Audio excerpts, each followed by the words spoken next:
Number 8 mga katiksit, shifting without engaging the clutch.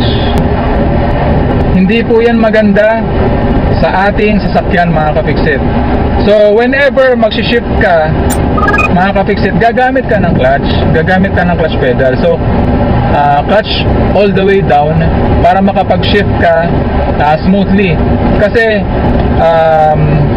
putting the clutch all the way down partially disengages our engine to the wheels, okay, to the transmission, para makapag-shift tayo smoothly. So yung particular moment na yon, bibigyan kayo ng time para makapag-shift, upshift man yan o downshift.